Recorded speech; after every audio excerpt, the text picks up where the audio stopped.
먼저 상담자에 대한 탐색 부분입니다. 우리가 그 상담을 하잖아요. 근데 상담은 아까도 제가 좀 전에도 말씀드렸다시피 나는 잘 들어주는 사람이었다. 잘 듣는 것을 좋아한다. 라고 얘기를 하고 그리고 또 그래서 상담자가 되려고 하는 생각을 할 수 있다라는 거죠. 그런데 상담이라는 장면에 들어갔었을 때는 내담자의 이야기를 듣는 것이 굉장히 힘들어지는 그런 사람들도 있다라는 겁니다. 여기서 보시면은 상담자는 상담을 통해서 하는 가장 큰 역할 중에 하나는 내가 말하는 것이 아니라 내담자 스스로가 자신의 이야기를 할 수 있도록 돕고 그리고 그 이야기를 잘 들어주는 역할을 하는 것이 상담자에게 있어서 요구되는 가장 큰 역할이라고 할 수 있다라는 거죠. 그래서 자신의 이야기를 잘 하도록 돕는다라고 얘기하는 것은 늘 하는 얘기지만 아무것도 모르는 어떤 신뢰관계가 제대로 형성되어 있지 않고 한두 번 만나는 상담자에게 자신의 얘기를 하기는 참 쉽지 않습니다. 그렇기 때문에 머뭇거리게 되고 또는 아주 깊은 얘기보다는 그냥 드러나는 표면적인 1차원적인 문제만 얘기를 할 수 하는 그런 내담자들이 있다라는 거죠.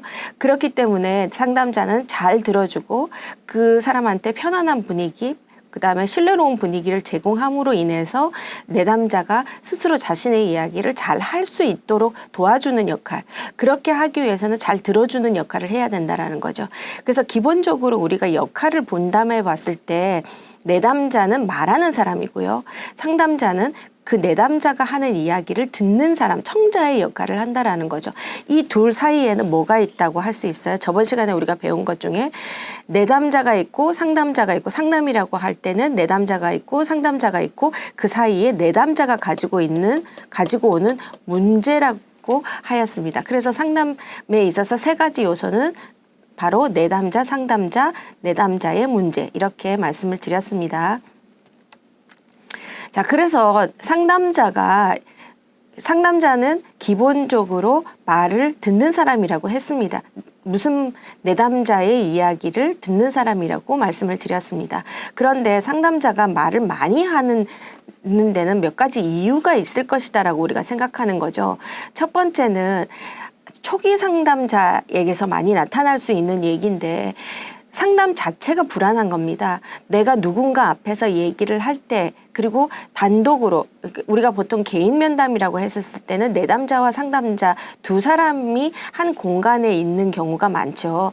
그렇기 때문에 그 상담 자체가 굉장히 불안해서 그 상담 장면에서 상담을 진행하는데 그 불안한 것을 해소하기 위해서 말을 많이 할 수 있다라는 거죠. 충분히 그럴 수 있습니다, 사실은. 그런데 그것을 우리는 알아야 된다라는 거죠. 내가 불안해서 이러는 건가? 내가 둘이서 내담자와 상담자 두 사람이 앉아서 무언가를 진행을 할 때 내가 그것이 불안해서 이렇게 말을 많이 하는 것인가? 라는 것을 체크해 볼 필요가 있다라는 거죠. 자, 두 번째는 뭐냐면 내가 막 말을 많이 하는 것은 내담자한테 내가 굉장히 좀 유능하고 좋은 상담자, 잘하는 전문적인 상담자로 보이고 싶어 하는 마음에서 말을 많이 할 경우가 있다라는 거죠. 그래서 내가 막 아는 것을 많이 얘기하고 아는 지식들이 다 얘기하게 되고 그 사람이 내담자가 조금만 어떤 단서를 주고 자신의 얘기를 할 때 이것은 이런 거고요, 저건 저런 거고요 라고 어떤 얘기들을 많이 하게 된다는 거죠.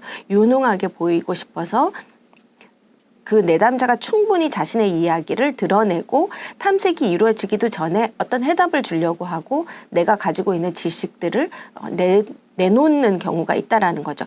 나는 그런 사람인가? 라는 것을 한번 탐색해 봐야 된다는 거죠. 세 번째는 상담자 자신이 굉장히 말하는 것을 좋아하는 사람들일 경우가 있다라는 거죠. 듣는 것보다는 말하는 것을 굉장히 좋아한다.